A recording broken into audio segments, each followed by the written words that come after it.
The logging of California's giant redwood trees is a big job.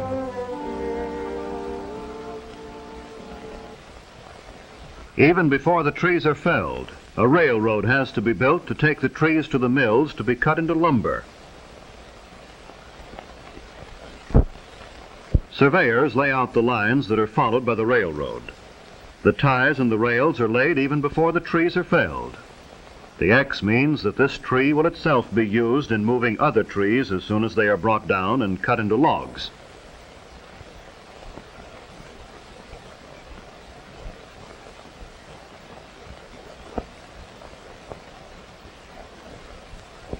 The topper will cut off the top, and the tree will be rigged with cables and pulleys.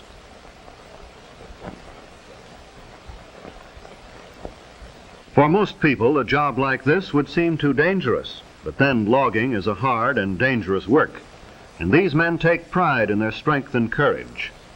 They are the men who fell the trees and get the logs out of the woods so that we may have lumber, for houses, for furniture, for the 1,000 uses of wood.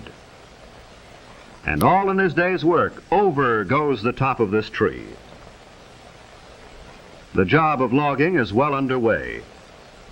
Donkey engines are brought up to lift the big logs, haul them around and place them on railroad cars. Heavy cables and huge pulleys are needed to lift logs weighing up to 50 tons. The actual felling of a tree begins with the making of a scaffold for the axemen to stand on as they work. Then they begin their cutting their way into trees that may be as old as our civilization. For the redwood trees of California are probably the oldest of living things. The redwoods that grow along the coast live to be 2,000 years old. They are young at 350 years, they are mature at 1,000 years, and they reach old age at 1,500 years.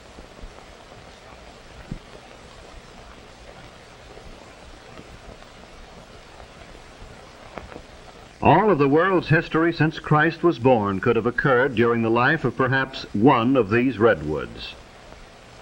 But just as the tree itself is able to live through centuries, to live even through forest fires, so when the axes, the wedges, and the saws bring it down, the lumber will last for many, many years. That is why it is very valuable as lumber. Insects and fungi do not hurt it, and it actually resists fire.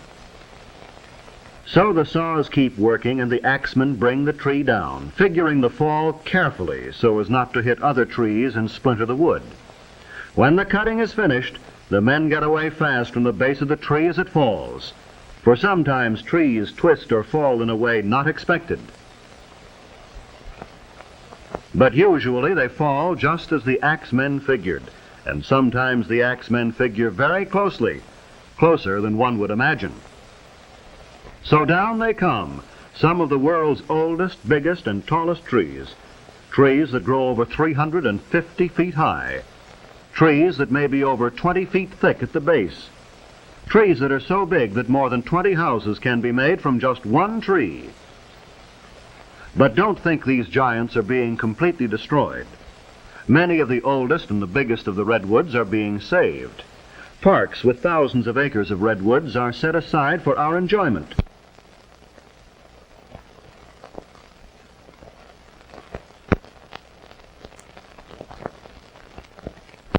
But now the logs are cut to the lengths wanted by the mills and the carpenters and started on their way to becoming boards useful to mankind. But the journey is not quick, simple, or easy. The logs must be snaked out by big tractors and loaded onto heavy trucks, or dragged by the tractors out to the edge of the clearing where they can be picked up and carried overhead toward the railroad. The logs look small as they swing easily through the air. Notice the big tongs like ice tongs that are used in lifting and moving the logs, and the booms that swing the logs onto the flat cars. But with the arrival of the logs at the railroad, A second part of the log's journey to the mill has begun. Trees that were living and growing a few days before are now on their way to be sawn into lumber.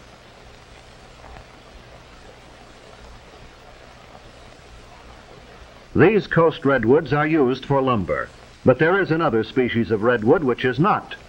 It is the redwood of the Sierra Nevada mountains. The scientific name for both is sequoia, the name of a famous Cherokee Indian.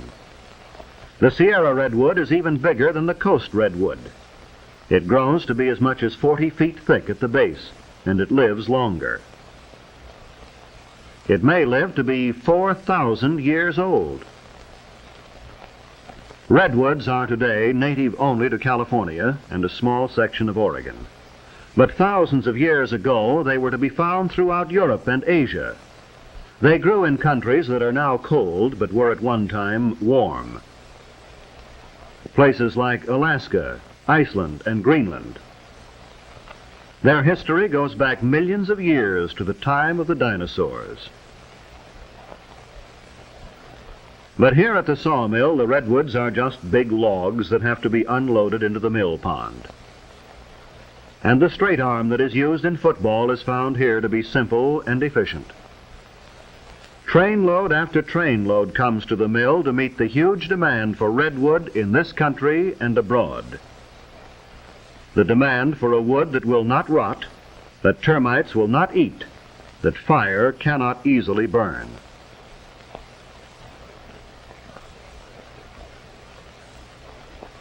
Into the mill pond they go, one huge log after another, each one meeting the demand for a wood with its special advantages. Here are the timbers that won't rot in wet mines, or the railroad ties that won't catch fire when burning cinders fall on them.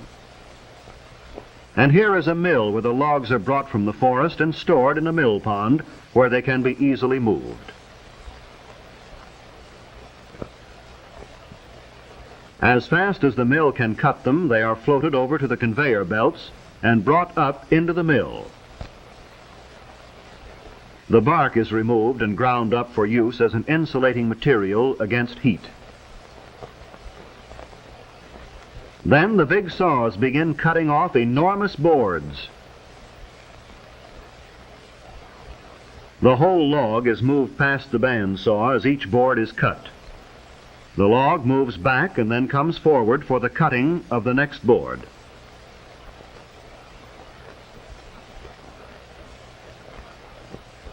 After this, the boards with bad parts in them are cut. The trimmer man in the Angel's Roost, as it is called, can raise and lower his saws to cut out the bad sections and save the rest. Then the boards are checked and graded for quality. From here on, with the drying and the seasoning, our redwood trees have become lumber. Instead of enormous trees miles away in the forest, we have timbers and boards being sorted and piled, stacked as high as a small tree by this hilky piler. And when the wood becomes seasoned, it will be shipped all over the world, taken from mills like this and transported to wherever redwood is needed. But when we look at stacks of redwood lumber, we may well be reminded of its ancient history, for this is lumber from a species of tree that has survived for millions of years. Trees that can withstand the insects and diseases that kill off other species. Trees that can withstand fire. Trees that tower over 350 feet. Trees that live to be 2,000 and 4,000 years old. The tallest, biggest, oldest trees in the world. And so the lumber from such trees gives us a wood that has the same enduring qualities. Also the wood that has a beauty which we enjoy in our homes for its richness and warmth of color.